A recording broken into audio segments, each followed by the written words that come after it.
Տարածքային կառավարման և ենթակառուցվածքների նախարարի տեղակալն ու Հայաստանում Իրանի արտակարգ և լիազոր դեսպանը քննարկել են ենթակառուցվածքների զարգացման ոլորտում իրականացվող ծրագրերը։ Անդրադարձել են հյուսիս-հարավ ճանապարհային միջանցքի Քաջարան-Ագարակ 32 կիլոմետր երկարությամբ ճանապարհահատվածի շինարարությանը։ Նշվել է, որ գործընթացն ակտիվ է։ Փոխնախարար Ղալեչյանն ընդգծել է, որ ծրագրում գործադրված ջանքերի և իրանական ընկերության ակտիվ աշխատանքի շնորհիվ շինաշխատանքները հնարավոր կլինի ավարտել նախատեսված ժամկետներում 2027 թվականին։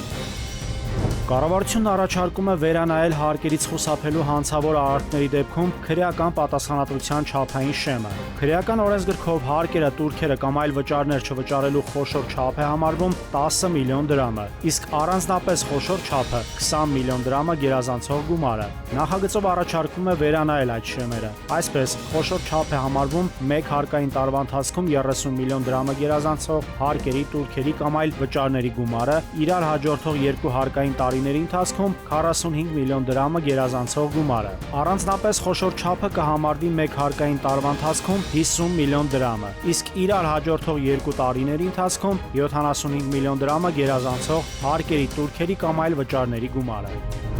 Հակակոռուպցիոն կոմիտեում քննվող քրեական վարույթի շրջանակներում քրեական օրենսգրքի տարբեր հոդվածներով նախատեսված հանցավոր արարքներ կատարելու մեղադրանքներով ձերբակալվել են մի խումբ անձինք, այդ թվում պետական գույքի կառավարման վարչության պետի պաշտոնը զբաղեցրած Արման Սահակյանը եւ այլ նախկին բարձրաստիճան պաշտոնյաներ։ Հակակոռուպցիոն կոմիտեն ձերբակալել է նաեւ Հայաստանի աշխատանքի եւ սոցիալական հարցերի նախկին նախարար Արտեմ Ասատրյանին։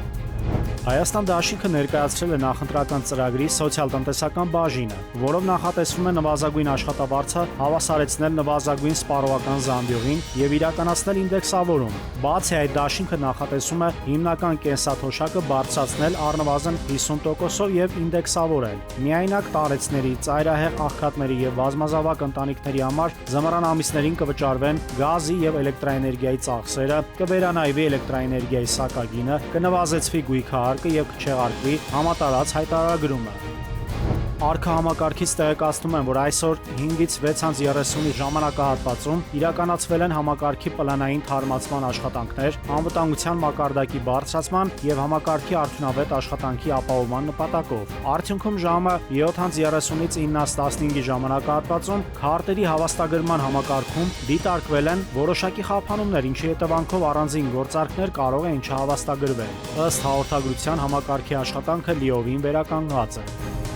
Ցուցադրաբար անտեսելով իրավական նորմերը, BMW-ի վարորդը դրիֆտ էր կատարել մայրաքաղաքի Ուլնեցու եւ Պարուի Սևակի փողոցների խաչմերուկում։ Պարեկները ավտոմեքենան հայտնաբերել եւ տեղափոխել են պահպանվող հատուկ տարածք։ Դրիֆտը կատարել է Գեղարքունիքի մարզի Ձորագյուղի բնակիչ 27-ամյա մի երիտասարդ։ Խուլիգանության հատկանիշներով նախաձեռնվել է քրեական վարույթ։ Նաիրի Մուրադյան, ժամը լրատվական։